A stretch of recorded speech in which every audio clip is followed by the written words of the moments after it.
email. Okay. Oh, Now it says it's recording. Okay, wait, that- hold on. well, Go there. Hold wait, on. Kind of funny because it says on mine right here that I'm the host, but I didn't set this up. So I just hit my I don't know record what's going on button there. and it Okay, seems to be I'm weird. recording. Okay. So Don't go anywhere. We're fine. Okay. it said it's recording, so Yeah, you I'm can going to see it. It start. says recording. Okay, hopefully we can edit this part. Okay, so welcome everyone to our 8th roundtable. It's been 8 months. So this is, the big picture here. This is all about womb technology. And we've had lots of speakers on different backgrounds referring to the womb technology. And so tonight, last time Marcin shared a lot about Jigansase, who is the Mother of Nations of the Peacemaker Group, the Haudenosaunee Peacemaker Group. And the reason we're interested in them is that they are, there are two virgin birth mothers in this story, and there's a lot alluding to that the Mother of Nations was an enlightened woman. So this is the reason for interest relating to the womb. And then after, Marcin is going to give us more details about the 2 sets of twins that Sky Woman had and some other things related to Jigansase. We're going to ask Karen.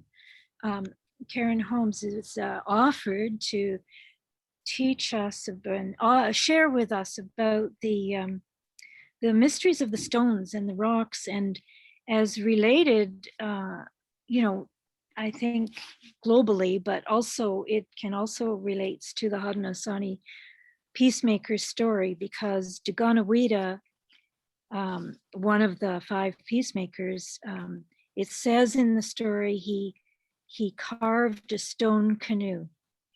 And so we're wondering at the symbolism and the true meaning of that. So that's another area that Karen might cover. So, okay, I'm gonna, and Tara Green is here with me tonight on the same screen, which is great.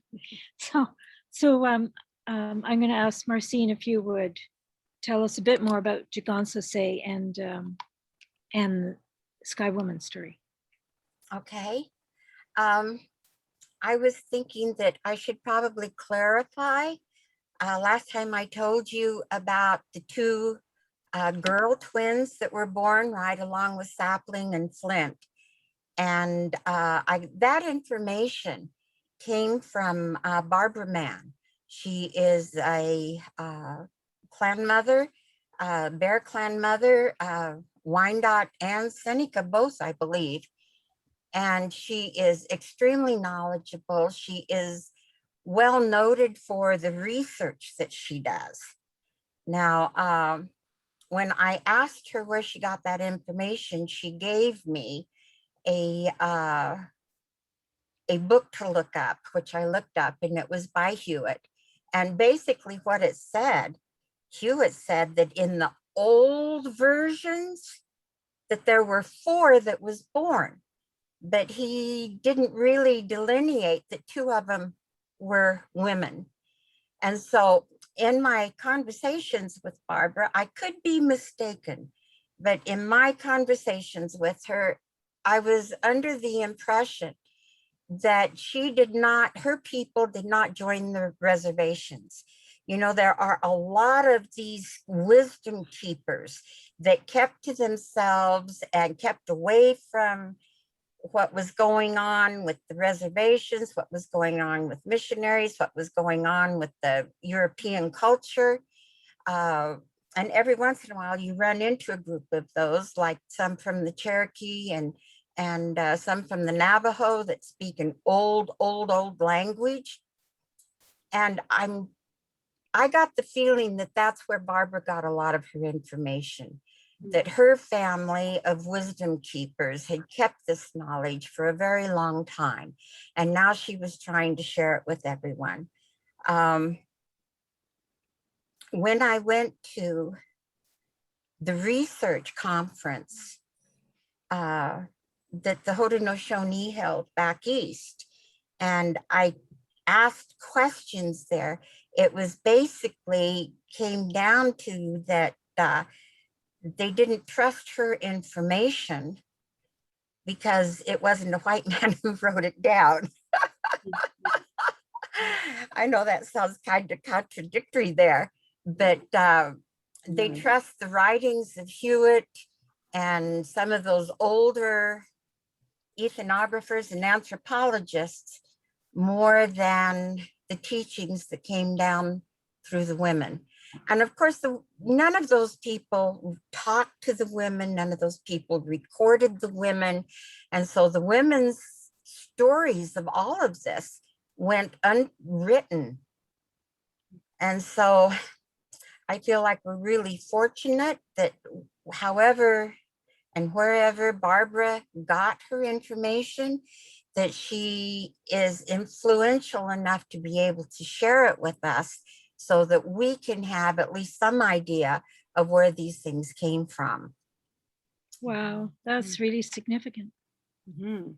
Mhm. Well, it's really important because if you take a look at Haudenosaunee teachings, they teach the twinship principle. They teach that as above, so below. For everything, there is a complement, day and night, dark and light, all of that. And yet, when they come to the creation story, it's all done by the boys. There's not really much mention of the girls in it at all. And then, like I stated last time, this question that how could Jikonsase be the last living descendant of Sky Woman and the one that was honored with the title of Jikonsase if it wasn't a mother-daughter, mother-daughter, mother-daughter lineage all the way back to Sky Woman. And Barbara Mann was the only one I found that offered any reason to any of that. And so I just wanted to give her credit for Yeah. this type of information. Another thing that I found really intriguing was that in some of the books I read, they talked about a virgin cult. You had to be 18, Wow. you had to be a virgin before you could become a Jikonsase. And on that particular issue, Barbara Mann takes exception to. She says that probably wasn't so. That's probably something that was added in by missionaries and whites because among the Haudenosaunee, sex was like eating. The children were allowed to experiment, and when a girl got pregnant, she was able to choose whichever warrior she wanted as a husband. And so all of this was not quite the way that the missionaries and those people would have liked to have had it. And so it's hard to tell. It's just really hard to tell where there is white missionary influence and where it has still retained the original story. I would like to take a couple minutes, if I can get my head out of the way here. That is one of my paintings. That is the one of Jikonsase, where the peacemaker has come in. He's the one in white. And Right. she's listening to him. And this was a really special piece. This one took me 2 months to do. Oh, did you notice she's got popcorn on the fire too? It's gorgeous. Yeah, it's Beautiful. really complex. Wow. You guys have any questions? Something that's been on your mind since the last time we spoke about this? I So just wanted What does the name Jikonsase mean, actually? It means lynx. links. It means Link? lynx, Link? wildcat, Lynx. lynx. Yes, that's Okay. Karen. And what were the names of, are there any names for the female twins? Yes. Wanya Jikonsase, that's blue lynx. And Onst Owendasi no, Onst Uwe Owendasi. There we go. That's the one that is sweet cornflower. Okay, You so have to blue tell her. lynx and sweet cornflower, they're both blue. It's usually blue, right? Just blue lynx is blue. Okay, Just- Sweet cornflower probably was yellow. That's the color that she takes in the four directions. If you'll notice in the four directions, the colors for the Haudenosaunee are different than for the Lakota or for the southwestern ones, because we have red for the east, we have yellow for the south, we have black for the west, but blue is in the north instead of white. And that is also the residents of North Wind, whose color is also blue. mhm, okay. Interesting. So can I mention too that because our work for our audience, our work is around parthenogenesis in part and self-conceiving, that it's possible, you know, that the requirement for the Jegonssasays to be virgin could have something to do with the fact that they were in this lineage of highly evolved women that were possibly performing virgin birth. Well, I have wondered somewhat about that too. I mean, there doesn't seem to be any definitive answer about that. But with Jegonssasaye obviously being older than the usual down-fended female when they're brought back into the tribe, I kind of wondered if that might not have something to do with this older idea for the Jegonssasaye. She had to be at least, say, 18 in our years. Yeah. So,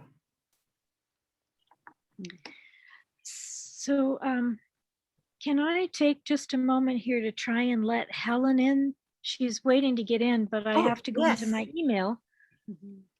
and I hope I'm not. Can I do Yeah, that? I don't know. You can try. I mean, I'm supposed to be the host, but I got shut out. So, Oh, right. So it's not on my email anyway. well, no, the email I sent you, you would have the link. Okay, Um, I'm gonna just, like you would see her showing up here saying she wants to come in, but she's not. Now be careful, you might turn the whole thing off. That's what I'm afraid of though.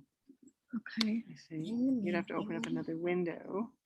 Okay, I'm gonna not try because Yeah, it's I'm too afraid complicated. Yeah, we're gonna lose it. Just tell her sorry. Okay, sorry about that.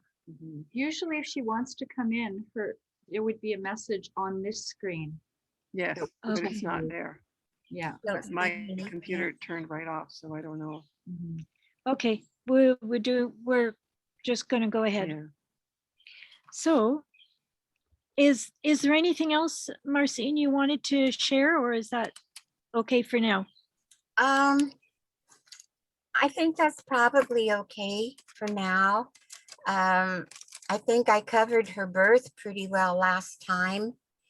And we spoke about how she made her decisions, how they were just and wise. And I think we pretty well covered what is known about her at this time. Okay, okay, awesome. Well, okay, thank you. Thank you. Oh, you're welcome. Yeah, thank you very much. Mhm. Okay, Karen, you wanna share with us what you had? Certainly, I will, this has taken me on a bit of a journey, the learning around this. And I am very much sharing images with you that I have received through that process. I am not presenting myself as a teacher of these things. So I just wanted to make sure you're clear about that, because I certainly do not think of myself as a teacher of these things. But what I am interested in exploring is this whole notion, this whole stone boat phenomenon, which really is global in nature. And in my research, I found that this stone boat phenomenon was linked with something known as the language of the metals. And it also had something to do with the gold process, gold, G-O-L-D, the gold process in utero. Okay, What? I know, I may not get to that place yet tonight, all right? So just that, but that's where it went to. So the stone boat phenomenon, just to share with that, these are craft. They're either ships, canoes, boats that can levitate, that should sink on water, but actually maintain either float above the water or float upon the water. And they, as I said, these are global phenomena. There are recordings of these in mythology in northern Mongolia. There are recordings of these in mythology in Chile, Bolivia, and you know, all across the world. And so the work was done to try and explore where this came from. Where did this idea of a stone boat come from? And what significance, if any, does it have? And specifically to this work that we are doing, how is it connected to the peacemaker? And where did the peacemaker acquire his ability to cause stone to levitate on water? Because he did indeed carve a white stone canoe. And most of the traditions speak of that I looked at. That's quite a common feature. And this is quite interesting considering there have been many changes to the story. Now, certainly in some of the very anglicized versions of the story that appear in the early 20th century, the white stone canoe disappears. And instead we have a canoe of white birch bark. But in all of these stories that I looked at prior to that moment in time, the early 20th century, they do reference the white stone canoe.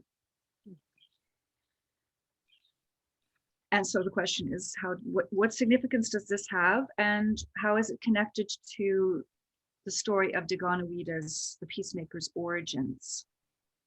And I'll get back to that later, because there's a very interesting scene in some of the stories around the white stone canoe, which involve Daganoweda showing the canoe before he takes it on his journey, showing the canoe to his grandmother and to his mother.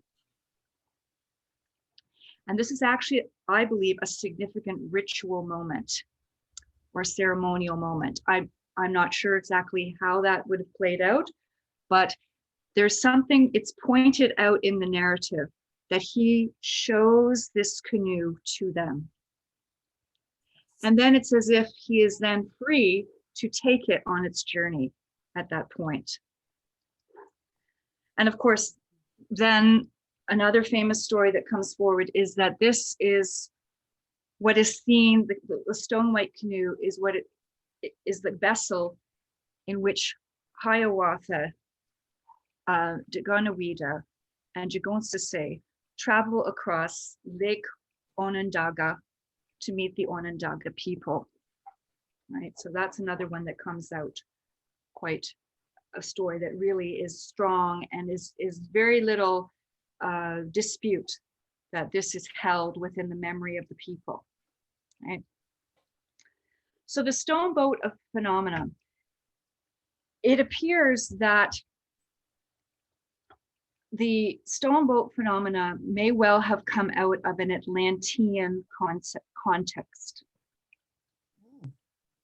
It is an Atlantic phenomena. It seems to ray out from the Atlantic Ocean. It's not so much of a Pacific phenomena. So you don't really hear about these stone boats in Polynesia or in other places like that. It seems to be more of an Atlantic phenomenon. Now, I could be wrong about that. There could well be incidents of it in the other parts of the world, but the concentration of it appears to be Atlantean.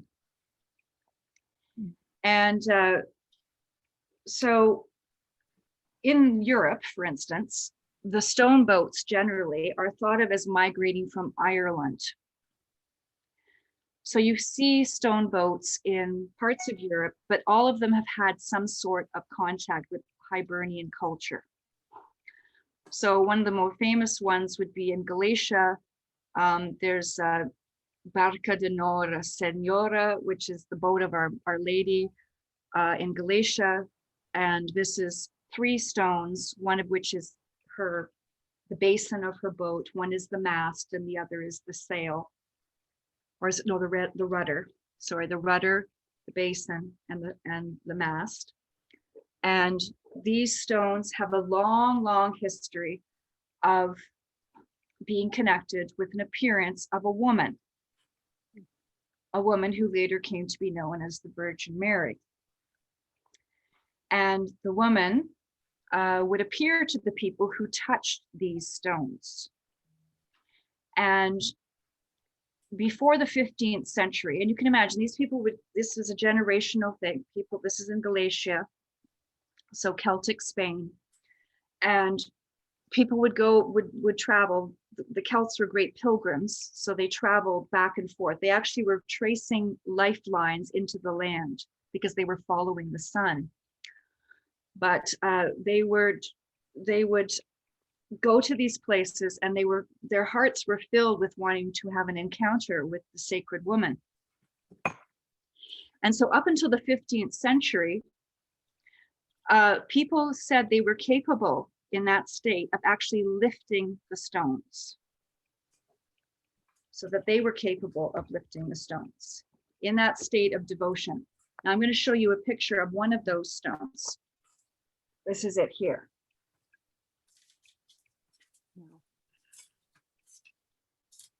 Hard to see. Looks like a little spaceship on its own. Mm-hmm. This is the Where part. is this? This is in Spain. Spain. Yes. So Nosa Senora de Barca is what it's called, Our Lady of the Boat, and it later became incorporated into Roman Catholic devotional practices, right? But these are, and you can see there's a similarity to dolmens, right? There's a similarity to the dolmen, which also too could be envisioned as a stone boat, right? But this particular one is specifically known as a boat. And as I said, people who came there with devotion up until the 15th century said they could lift these stones, that somehow they had the power, quote unquote, to lift stone, to make that which was heavy, light. So it could be, it's in the folk memory. All right.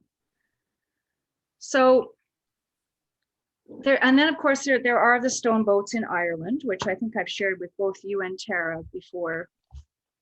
There's many of them in Ireland. There's about, I think they found over 200 of them.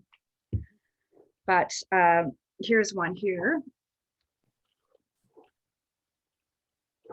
Like a dolmen.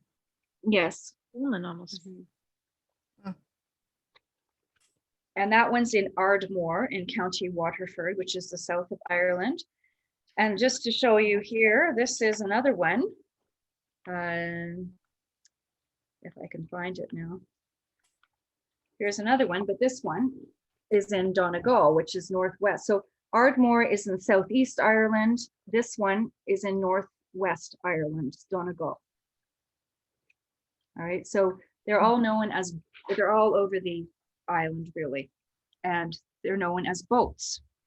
And there are stories of people traveling on these boats. One of the most significant stories, or many of these stories, have to do with someone being thrown into the ocean with a millstone around them. and somehow or other they have the power to make the stone float. So what was going to be their death sentence, they actually escape, and they reveal their connection to the divine by being able to bring that heavy thing that should have sunk to the bottom of the ocean or sunk to the bottom of the lake or wherever, being able to bring it up to the surface and then to sail away on it. So there are many stories of that. Interestingly enough, most of the stories that have come down to us in that stream of things, so Atlantic going east toward Europe and that direction, are all about men. They're usually about men. They're about men having been given the power to cause the stone to lift up out of the water. So that's very interesting, I find, right? And you know, Daganoweda is male. So there is something here about men having access to some sort of power which allows them to work with the fluidity within stone. Can I work- interrupt you for a second? Pardon? Can I interrupt you for a second? Mhm. I was very interested in the story of Quetzalcoatl. And so I ordered in a book and was reading about it. But according to this book, Quetzalcoatl came from Ireland Yes. before he was Quetzalcoatl. Mhm. And that he met his twin flame when he got to that part of what we call Mexico now. And that the woman that he married there was his twin flame. I'd also like to mention that, you know, how the Lakota got their pipe from the White Buffalo Calf woman? The Cheyenne have a story about Sweet Medicine. Sweet Medicine lived 445 years with them. And his second wife was White Buffalo Calf woman of the Lakota story. Wow. And I think you mentioned how you get perceptions when you're looking at this that it has no readable foundation because it's all knowing. Through that, White Buffalo Calf woman was Mother Mary. Mhm. Floyd Hand, who prophesied about the White Buffalo Calf, he also said that she was the White Buffalo Calf woman. So that was a validation I got separate from Mhm. him and his validation later. One other thing you mentioned is something about a rudder and a staff. And when I went to do the painting of the stone canoe, that was what I saw. But I went to canoe because I thought that would be more with the traditional story. And it would be more accepted than if I made a white boat with a sail. So, but that is what I originally saw. Okay, I'm Mhm. sorry for interrupting you, dear. Go ahead. That's very interesting because the canoe actually doesn't have the form of a normal boat. Really, it does. I mean, it has the components of a normal boat. It's like a triangle. Yes, it's very triangular. Exactly. Yeah. I could see it, the shape. So, which is fascinating, Oh, you know, and then it has the three components usually. So there's a trinity there. There's some sort of trinity. And in my understanding of the Triscala, which is the swirling three-form spiral, which is also from Ireland, this is the portal between worlds. So there's a swirling element to these boats. They don't just move in a linear fashion. They have like a spiraling type of quality to them. can I add something? Oh, sorry. Yeah, go ahead. There's something that came to me was that when I was, painting the stone boat, and then started to realize that his two mothers were two virgin birth, two parthenogenic mothers who therefore knew the technology, the inner technology of the womb. And I think somehow there's a relationship that they would have taught Daganoweda and how the man translates that in the outer world would be the stone canoe. I think there's some, as I go on with this story, I think that you will see there is definitely that type of connection, what you've described, Maureen. I don't know exactly specifically if it will accord with what you, but I do see a connection. But- Yeah, inner and outer, the masculine and feminine has to be together. Yes. And so the man does the outer Yes. manifestation. Mm-hmm. Yeah, so there's and even in that book that you shared with me, this one, Right. there Oh, is, can you show Marcine that? Yeah. And Tara, have you Mhm, seen that? Yeah, we've got a copy of it. We gave Napa one. there is a Right. first part of the book talks about the masculine energies, the movements, and then the latter part of the book talks about the toroidal feminine movements.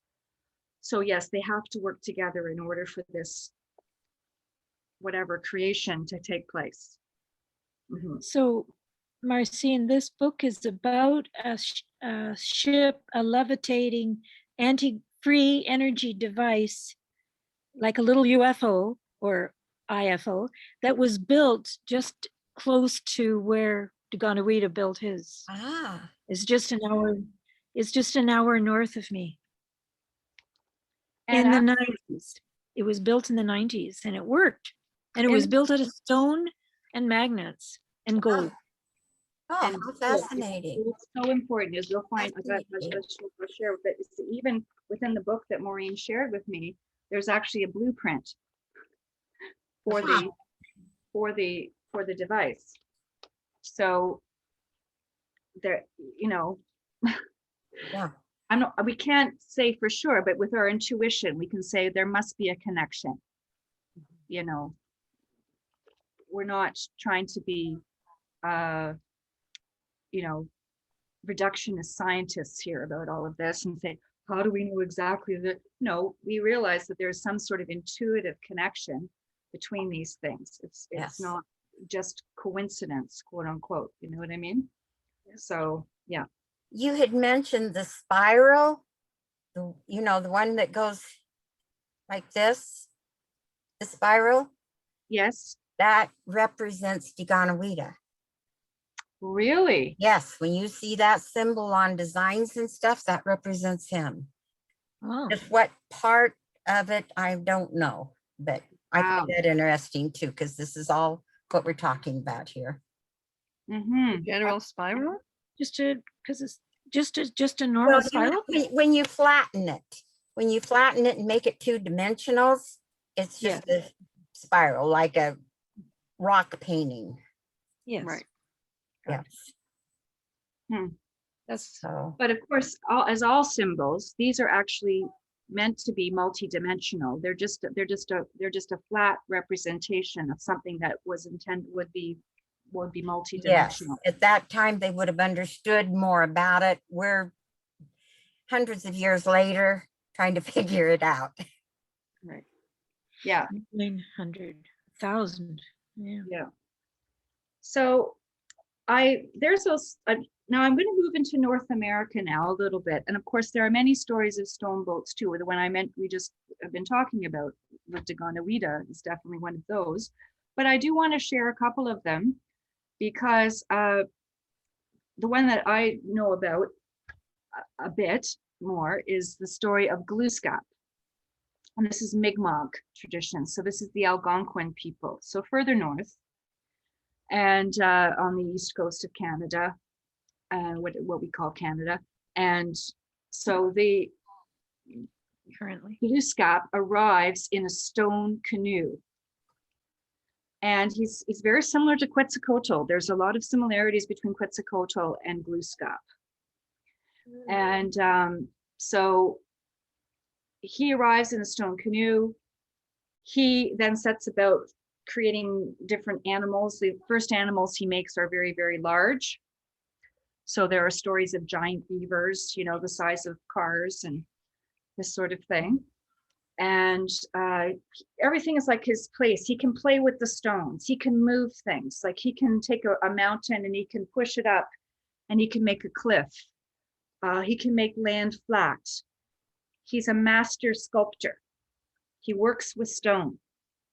He can shape things. And what he does is he actually takes his stone canoe in some of the stories and he turns it into Cape Breton Island, Oh, which is known as Unamakami in Mi'kmaq. And that island was so sacred until the late 18th century that the Mi'kmaq themselves actually didn't even live on it, which is very interesting. The only reason why they ended up being there is because the English set up forts and the French set up forts on French first, and then the English set up forts on Unamagami. And then the whole reservation system was set in place.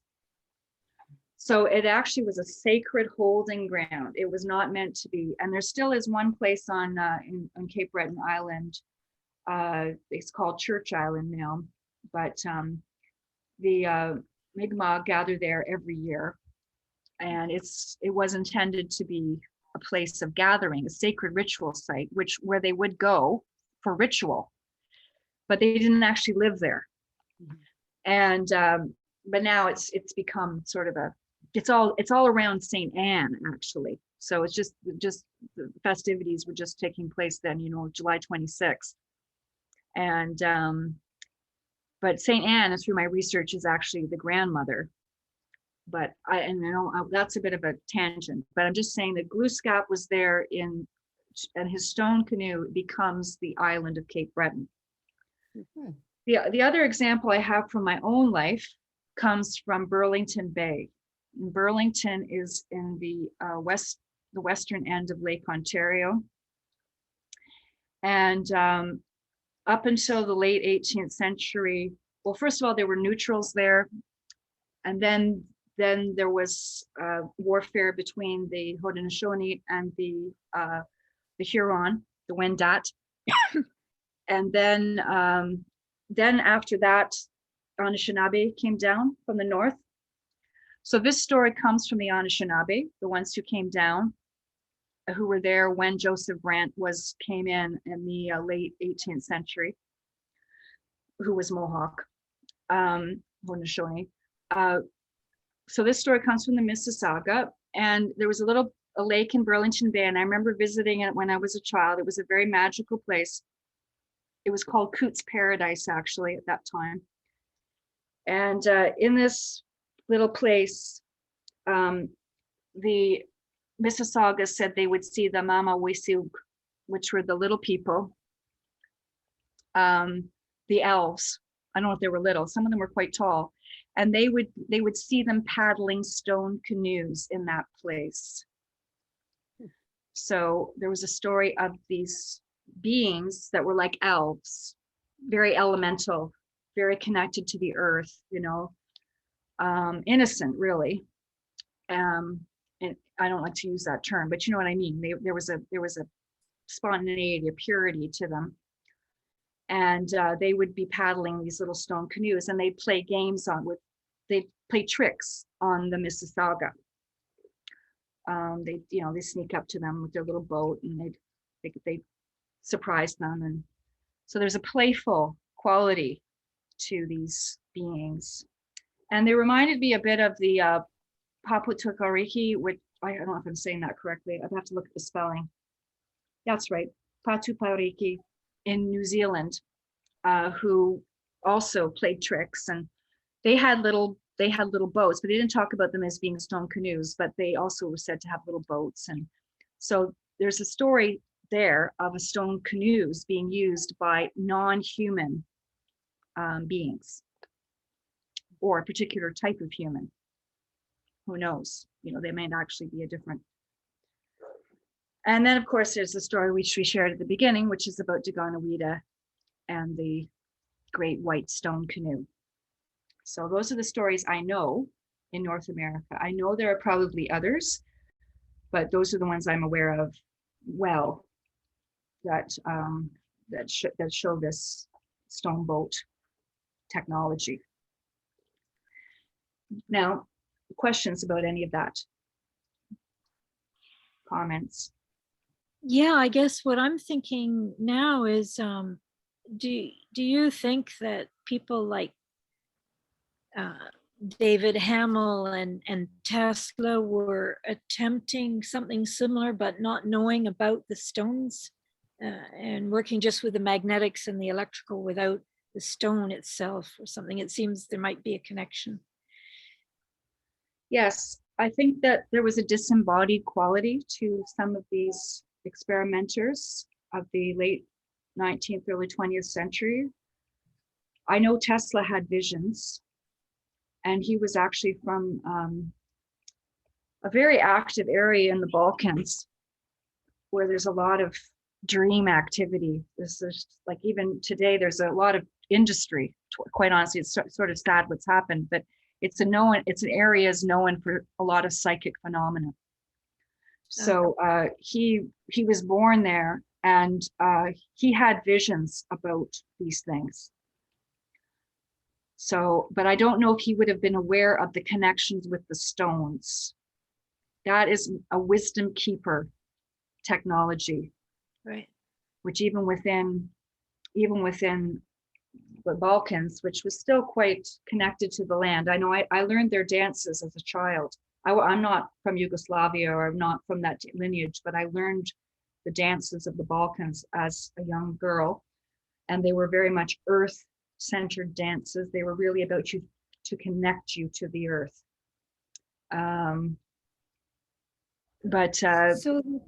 Sorry. But I think he had visions, and I think that I don't know if these people really knew about the stones. That I don't know if they knew about how that worked. Yeah.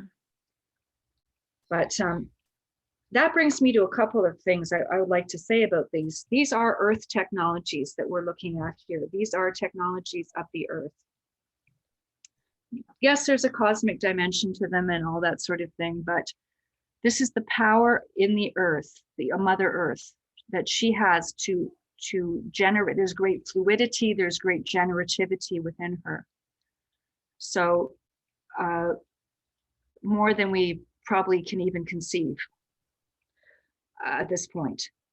But the thing is that I like to raise a note of caution here, because I think some of the images of stone boats that we've had come down to us may have been very influenced by Atlantean understandings, and Atlantis fell.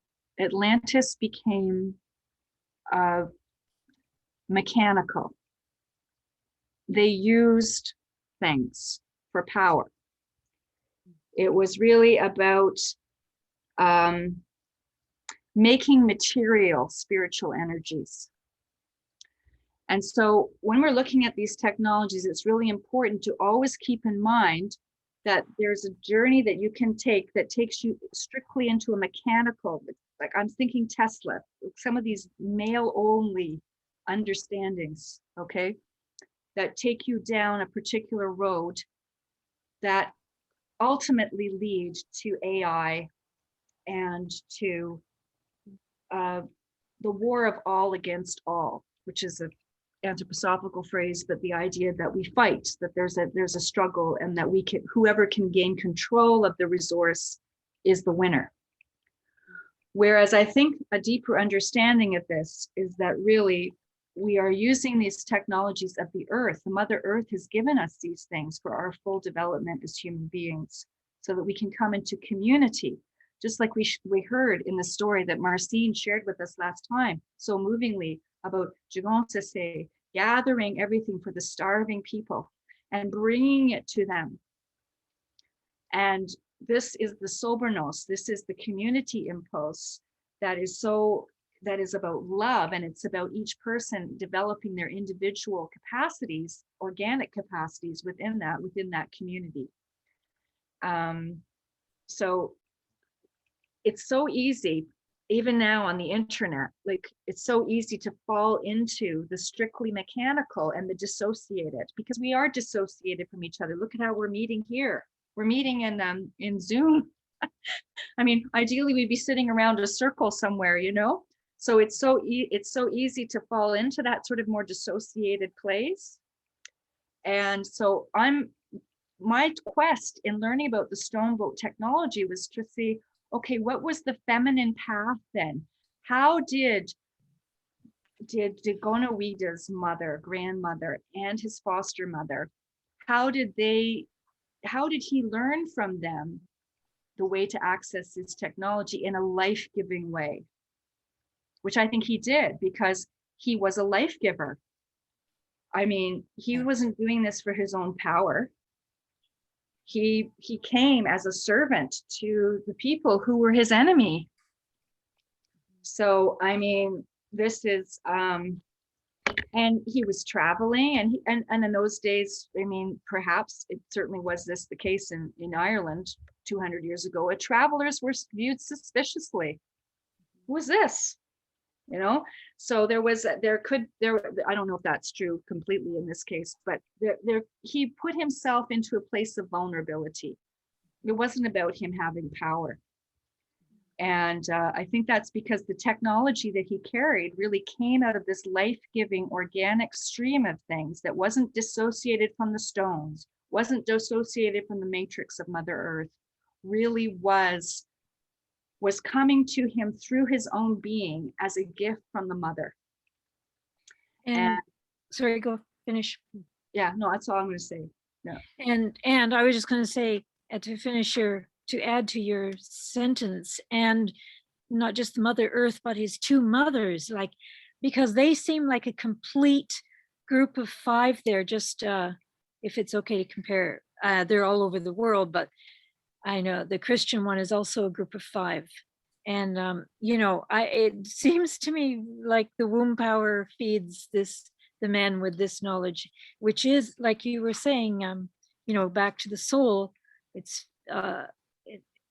the stone boat included the soulfulness and the spiritualness and the earth. And can I add something now about the number 5?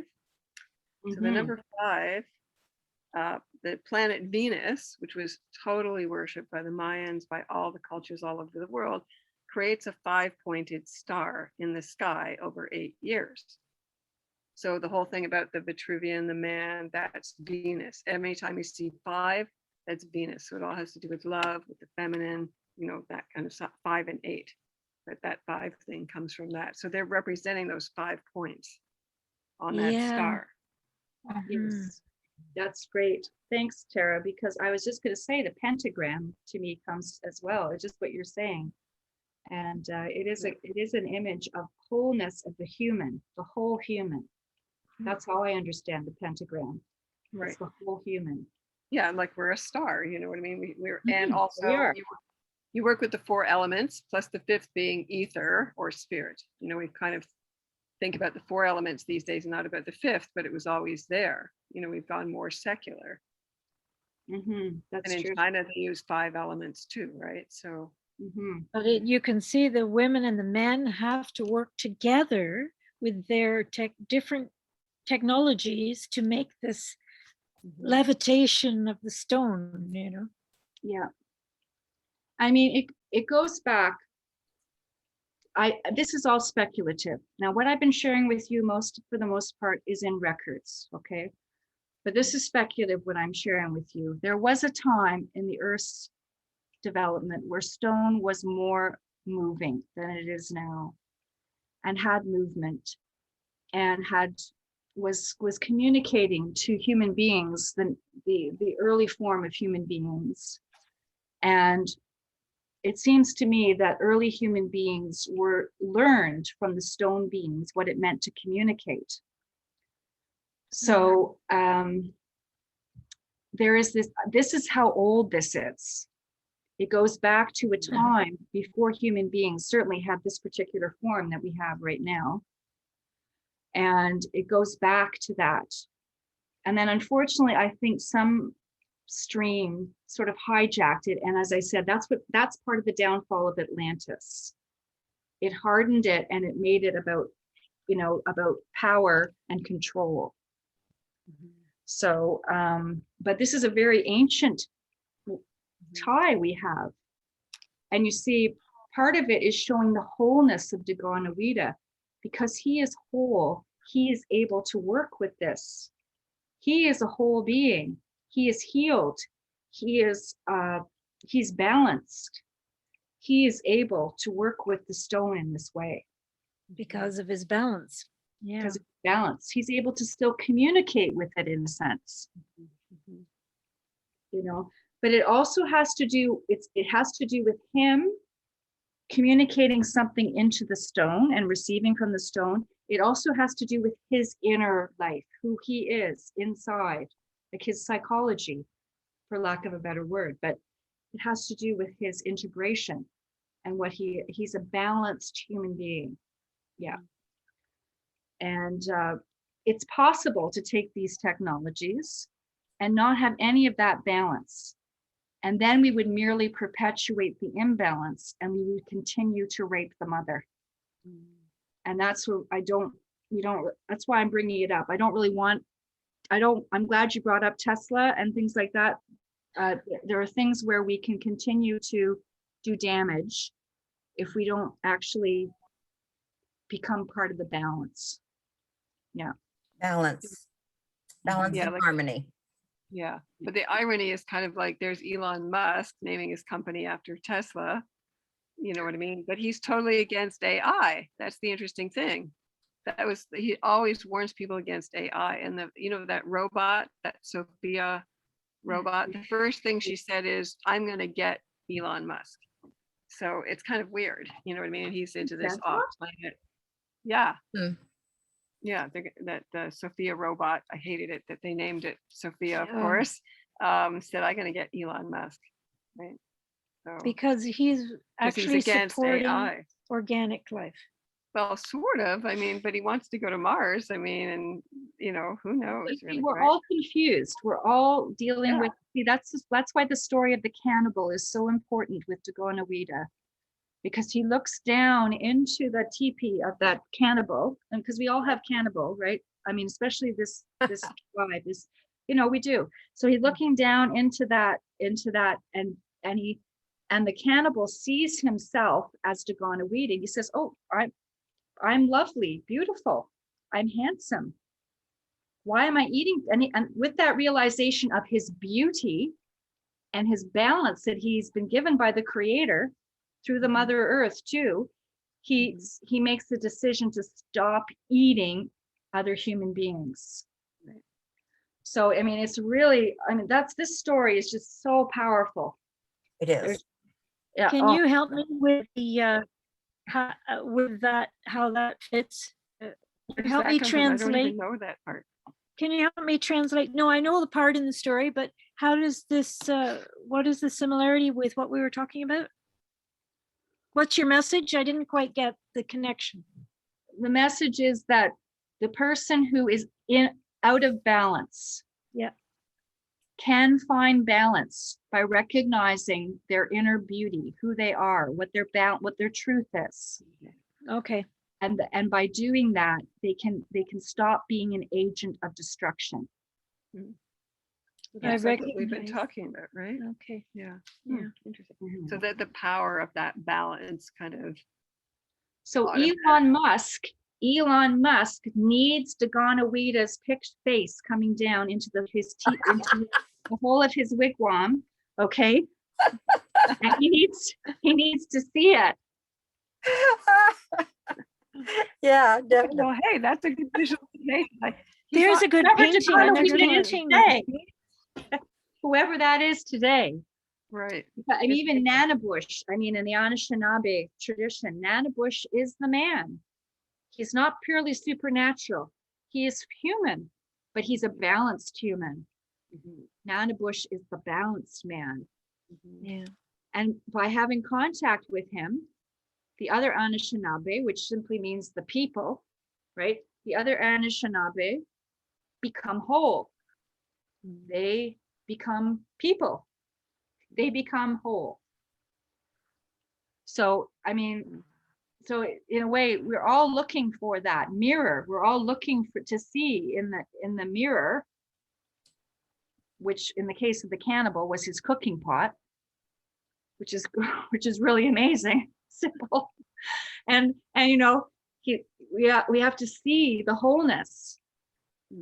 So So That's- that's an interesting metaphor for these times, because we've done a lot of talking here. I don't know if this, I don't want to go off topic here. It's okay. Really, but Maureen and I have spent all this time. It's been nice. We've been here together for the last few days, talking about this and the state of the world and what's going on, and what needs to be done, because we're feeling like this is the 11th hour. That's the message that I'm getting, and how how do we get back into this balance quickly? How do we bring that AI, all that stuff that's going on out there, into balance? How do we get back to organic life? And because that's what's the Wholeness. threat, that's what's being threatened, is the organic life, right? Which the womb is the big target. Mhm. Well, it's a very, I don't know. I mean, that's part of what I think Daganawida and his mother and his grandmother and Jigonsase are trying to tell us. But we can only know through talking with each other and sharing. We won't know isolated, and we won't know as an individual, because that's not how it's going to come. So the irony is everybody's been isolated, although we're all able to talk to each other through the technology. Oh, what irony is that? Yeah. Well, I want to thank you. That was absolutely fascinating. I have some things that I think quite deeply on, but I hadn't gone that direction with the story. And that was just absolutely fascinating. Thank you. Well, you're very welcome. Yeah, thank you, Karen. I felt guided by it because, as I said, I'm really just trying to learn about this and see where it's going. But I was amazed at the healing in the story, the Daganawida story, which of course we've known about. I mean, Maureen and I have been talking about this for many years, but I never learned about the peacemaker in school. I learned about the peacemaker as sort of a litigator. That's how I learned about the peacemaker when I was a child. He was kind of like, a person who knew how to organize a society. But I don't think Daganawida worked that way. Daganawida worked by going into the communities and harnessing the potential of those communities. He didn't Yes. impose something on them.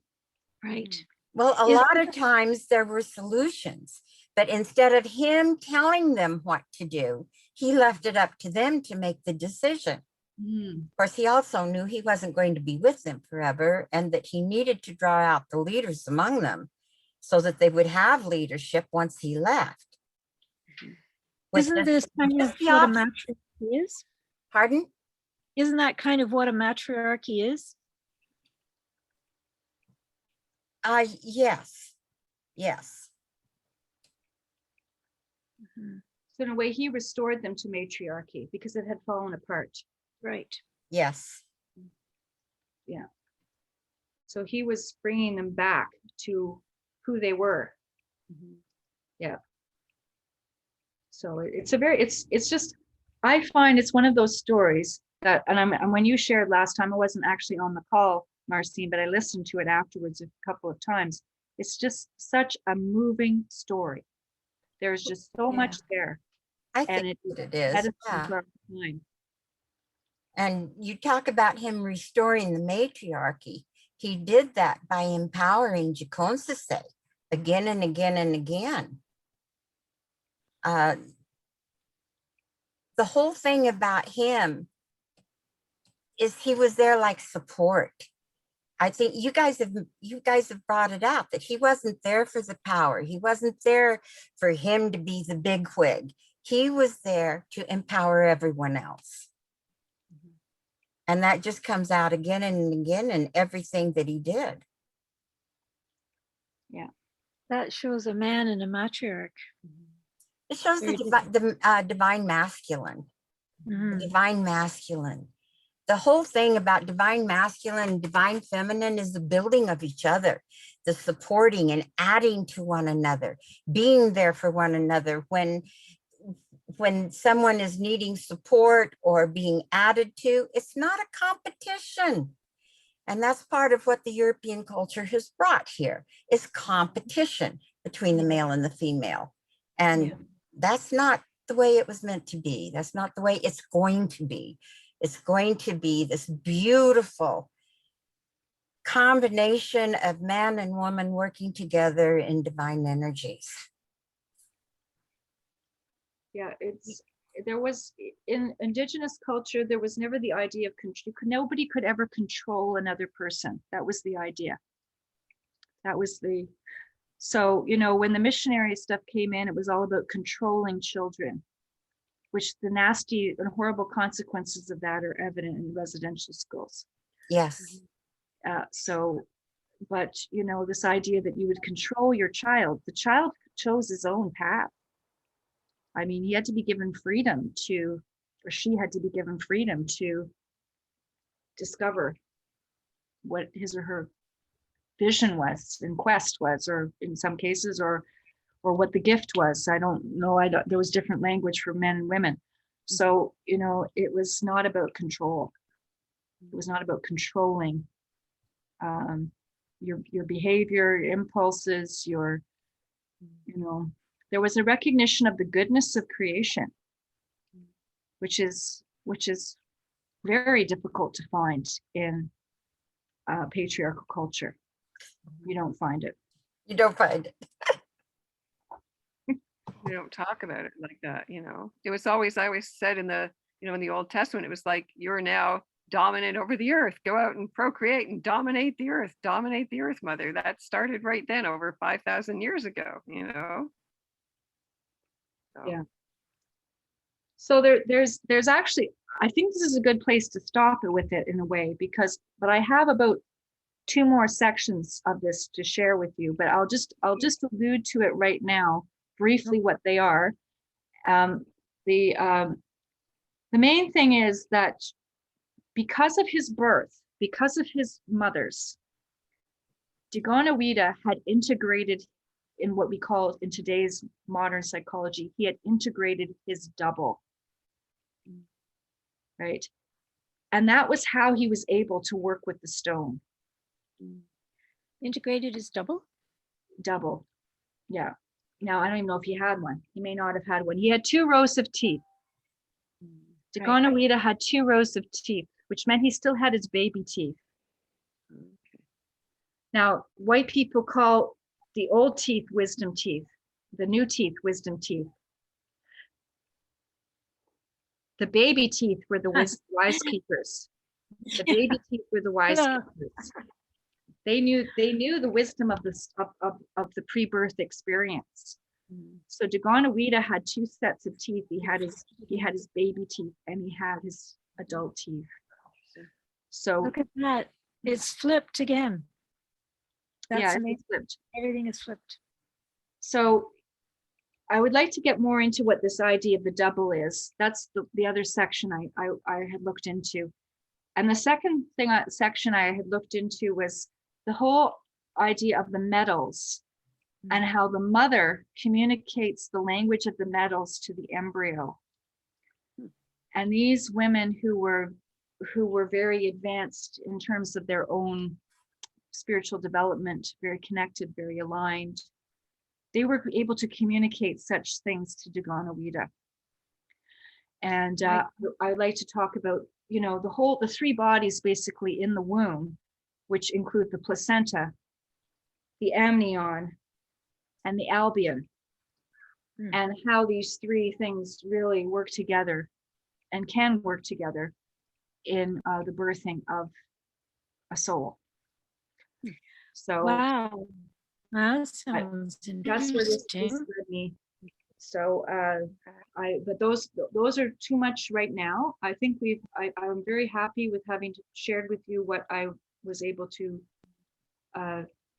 receive. Yeah. And We're happy too.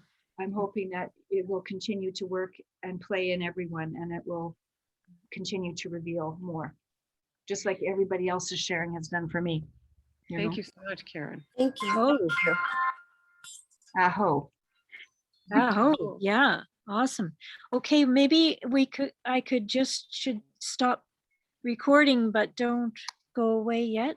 Do I just click there? You just hit on Here? on the record button. Yeah. Should stop it. Okay, thank you for, Although it just- for listening, everyone. Just ask the host. I don't think we can. I think you're